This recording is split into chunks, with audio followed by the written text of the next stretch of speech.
the good guy always gets the good stuff, right? I mean, bad guys lose, good guys win. Well, not always. Let's talk about it today on Spider Fan.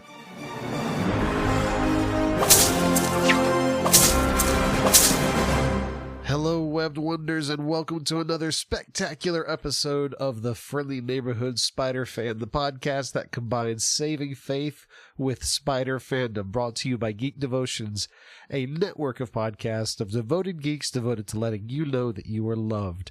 I am Branson, and today we are diving straight into the very first comic book of the Amazing Spider-Man series, Amazing Spider-Man number 1. Now, true Spider fans will know this is not the first appearance of Spider-Man. The first appearance of Spider-Man was in Amazing Fantasy 15, but this is the first time that Spider-Man has his own magazine in Amazing Spider-Man number 1. Amazing Spider-Man number 1 was written by Stan Lee, and art was done by Steve Ditko, and it features actually 2 stories where we get introduced to some very, very iconic characters. The very first adventure, the splash page for Amazing Spider-Man number 1 has Spider-Man hanging by a web, and they have a bunch of people pointing at him and shaking their fists at him saying, "Freak! Public menace! Ah!"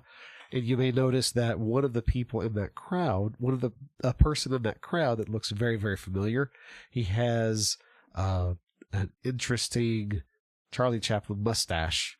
And that's none other than J. Jonah Jameson. That's right. This is the issue where we get introduced to the publisher of the Daily Bugle, Mr. J. Jonah Jameson himself, and we get to see his first foray into decrying the Amazing Spider-Man as a public menace. Now, what's interesting about this issue is that it picks up immediately where Amazing Fantasy 15 leaves off. We see Spider-Man going into his room right after he's dealt with the robber that killed Uncle Ben, tossing his Spider-Man aside, and he's just sick of it. He's angry because he knows that Uncle Ben's death is at least in part because of his inaction. And there's a little bit of a recap in case anyone who missed Amazing Fantasy 15 as to the exact story of how things got to where they are. But Peter, as he comes down the stairs, sees his Aunt May talking to a bill collector, the landlord wanting rent for the month, and Aunt May can't pay it. And he realizes that with Uncle Ben dead, the breadwinner of the family's gone, and they're going to be in trouble. So Peter starts dreaming about, well, what can I do? How can I help Aunt May with these financial issues? And he recognizes that with his spider powers, he can go and take anything that he wants. But he decides, no, you know what? I just learned this lesson. I'm not going to do evil with my powers. I'm going to use them for good. So he goes and he tries to think of how he can use his powers to help with the finances, and he goes back to showbiz. I find it interesting that here we have the first issue of Spider-Man having his own comic book, and he is still not trying to be a hero. He doesn't decide to fight crime at this point. He decides to get back into showbiz to help his aunt pay the bills. I just think that's interesting that you have this new superhero, and for the first couple of issues, he doesn't want anything to do with being a superhero.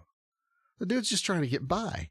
And I think that I think we really lose something by experiencing this origin story so far removed from when it came out. Because remember, folks, when this issue came out, the idea of a superhero being some normal guy who's just trying to get by was revolutionary. Like, they just didn't do that back then. So you have Stan Lee's storytelling where he's taken this idea of what the classic superhero should be and kind of turning it on its end. And then you have Steve Ditko, whose art style is known for its otherworldly value. So not only do you have a superhero who breaks all the rules of being a superhero, but you have an artist who, instead of drawing him as this tall, muscular, broad-chinned man of steel, he's this scrawny little wimpy kid. And when he's in his costume, he looks more like a monster than a superhero. He's crouching and stooping over and hanging from webs and things. So this was nothing like any other superhero. It was truly a unique superhero. And here he is, just trying to get by, just trying to make money. He's not even trying to fight crime at this point. And here we have some normal everyday issues. Peter, as Spider-Man, is trying to make money from his show so he can help Aunt May pay the bills. Well, the guy pays him in a check and makes a check out to Spider-Man. Well, guess what, folks? Spider-Man isn't a legal name. Unless you have an ID that says you are Spider-Man, anyone could put on a costume and be Spider-Man. So he can't cash the check. And then at the very bottom of that page, in a little bitty panel, we see an old man with graying temples hunched over a typewriter, tapping away, saying, "When I'm through with this article, Spider-Man will be run out of town." And that is our first introduction to J. Jonah Jameson, the publisher of the Daily Bugle, who writes an editorial talking about how Spider-Man is a menace. And for those of you who have followed Spider-Man for any length of time, you know the kind of ramblings that Jameson can have, talking about how Spider-Man is a threat to society, he's a bad influence on the youngsters, he gives a bad example, yada, yada, yada. We also get introduced to John Jameson, the pilot, who is Jameson's son, a real American hero. So Spider-Man is in a little bit of a pickle because he can't cash the check that was made out to him. And the showbiz guy won't rehire him because of Jameson's editorials. So he's stuck with no way to really help his aunt out. And he's frustrated. He can't figure out how he's supposed to help his aunt pay the bills. Well, then in the second part of the story, we have a situation where Jameson gets in the rocket. He's a test pilot testing a new kind of engine. The rocket goes up and something goes wrong and the rocket can't land. And so Peter Parker, recognizing that if there's anyone that can save him, it's only going to be him, puts his Spider-Man costume back on and goes and saves Jameson. This is where he starts to act like the hero. But even here, I find it's less of, I must go save the day, and more of a, you know what?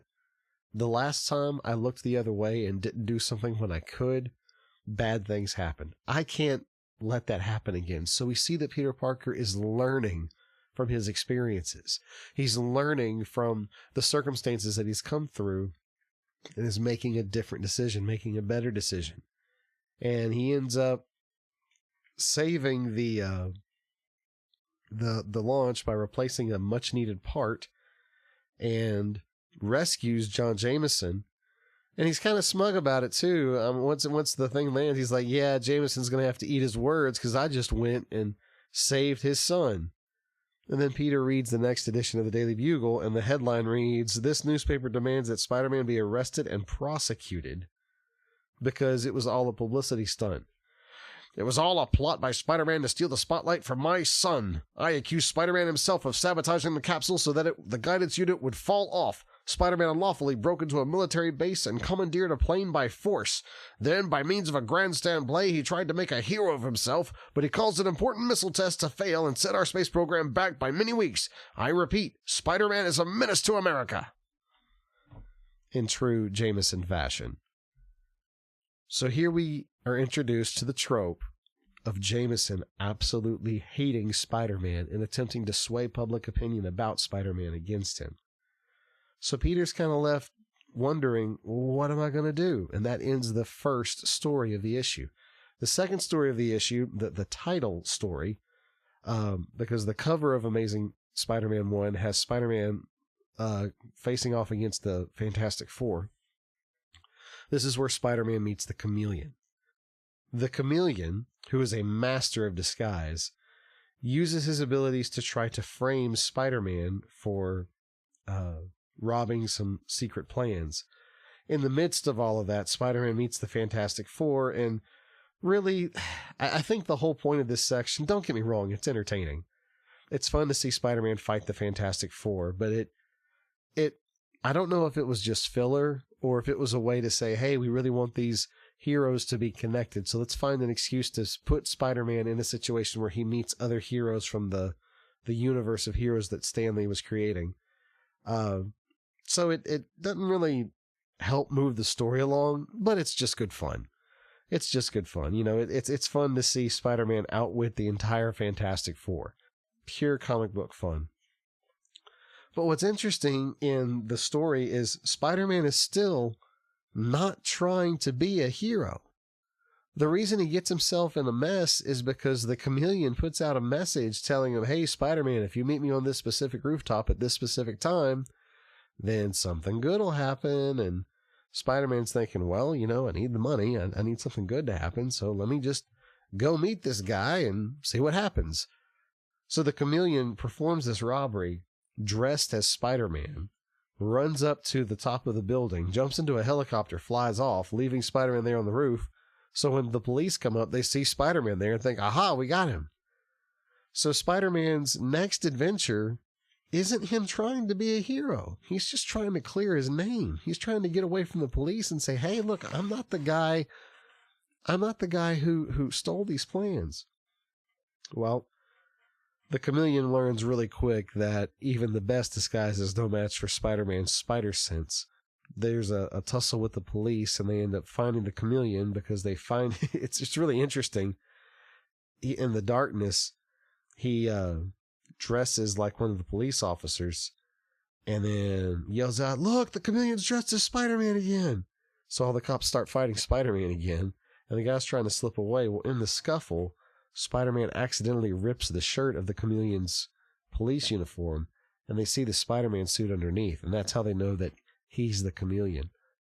But the way it ends, it's kind of interesting. It's not a happy ending.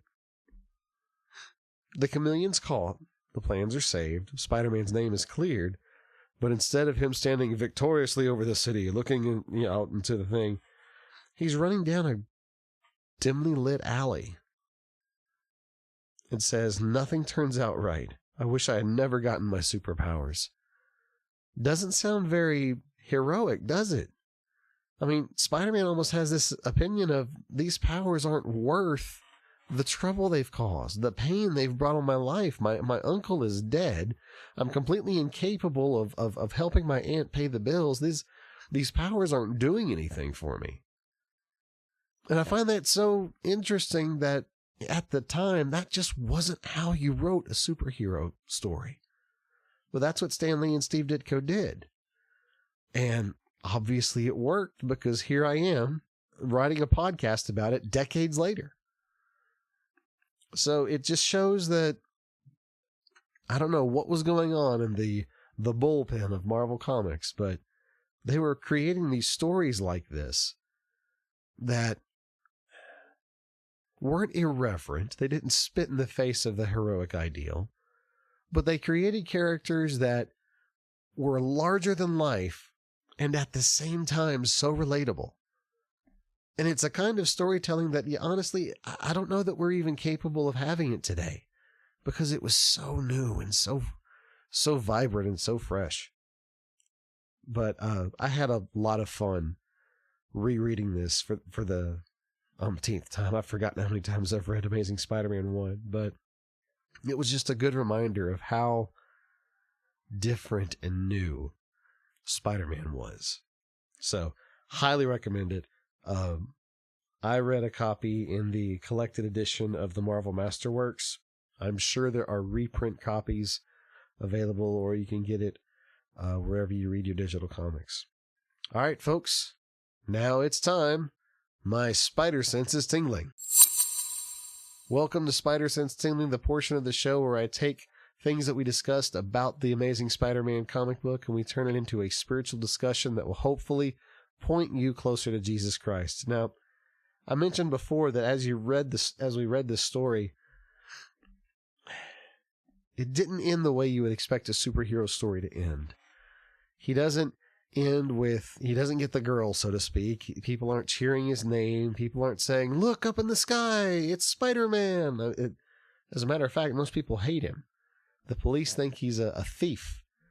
Nothing works right for him. And the comic doesn't end on a positive note. It doesn't end on a, hey, everything's happy, everything's good. It just kind of ends with Spider-Man regretting that he ever got powers to start with. And it was an ingenious move because it made you want to read more. Like, surely this can't be the end of it, right? But they got me thinking. I know I live in this idea that if you do everything right and follow the rules, you always get what you deserve. You always get what's right. And the truth is, that is an absolute lie. The best people on the planet sometimes have to suffer through hard things. People who seek the Lord, follow the Lord. Because we live in a sinful, fallen world, sometimes bad things happen. Sometimes, in the moment, the bad guy wins. Sometimes, in the moment, what we think should happen doesn't happen. And we have to wrestle with what it means to believe in an almighty, all-powerful, benevolent God, and yet still live in the reality of a sinful, fallen, depraved world where bad things happen. And sometimes when we pray for things and ask for things, we don't get the answer that we want. And that reminded me of the account in Matthew chapter 26. Jesus is in the Garden of Gethsemane. He's praying, starting in verse 39. And going a little further, he fell on his face and prayed, saying, "My Father, if it be possible, let this cup pass from me. Nevertheless, not as I will, but as you will." And then a little bit later in verse 42, he says, again for the second time, he went away and prayed, "My Father, if this cannot pass unless I drink it, your will be done."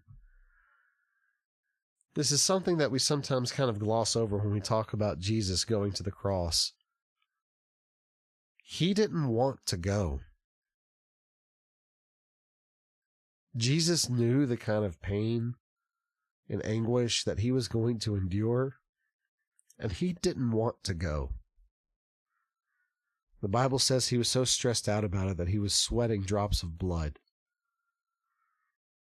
And I don't know if it was just the physical pain of the crucifixion that he was going to have to endure, if it was the idea of taking the sin of the entire world on him as he sat there and died.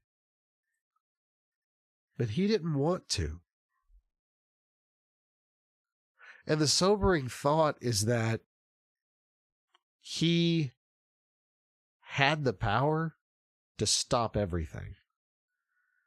As Jesus recounted to Peter later in the event, in the account, if he wanted to, he could have called down a legion of angels to put all these soldiers in their place. Not a hair on his head would be harmed if he so decided it. He didn't have to go to the suffering of the cross. He didn't want to go to the suffering of the cross. It stressed him out. It worried him. It bothered him. And he had the power to make it better. And the thing is, he would have been justified. He would have been absolutely justified in saying, no, the world gets to perish in their sin. That's what they deserve. I'm not going to suffer that kind of pain for them. And he would have been right. And it's frustrating because, Jesus was perfect. He was sinless. He literally followed the rules. The real rules now, not the rules that religious leaders made up to try to keep people in check, but like the actual rules that God laid down. He followed every one. He was more than just a good guy. He was the good guy, like the ultimate hero. Everything was supposed to work out for him, and it didn't. Matter of fact, it worked out so bad that praying in the garden, he said, "God, if there is any other way to do this, please let's do it. If there's any other way we can redeem mankind, let's do that." But at the end of it, he said, "Your will be done." As much as he did not want to go to the cross, he still said, "God, your will be done."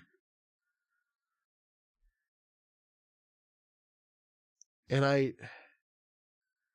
have to think about how angry I get when I make it a point to set my alarm so I can wake up in time so I don't have to rush to work the next day. And I get aggravated that I still sleep 15 minutes late. And I get up saying, but God, I did everything right. I set the alarm. Or when I'm trying to help out with the house and on those rare occasions where my wife is got other stuff going on and she lets me cook, and I'm following the directions on the box, and I follow them to the letter, and it still doesn't turn out right. Or I have all these grand plans of these creative projects I want to do, and I outline them and I plan them out, and everything is going to go perfect, and I still don't get done on the schedule that I want to get done. And I get so angry. God, I did everything right. Why am I having to suffer this? Why do I have to put up with this? And then I'm reminded of Jesus in the garden, a man who did everything right, followed every rule, obeyed every law, loved every person, called out every sin, healed every sickness he could. And in the hour of darkness, when he is saying, God, if there is any other way, let this cup pass from me. And God is silent. And the soldiers still come. And they still arrest him. He didn't get the happy ending. He did everything right, and he didn't get the happy ending. And you know how he responded to that? He went silent like a sheep to slaughter. He let them take him, despite all his power. He let them take him. He went with the will of his Father.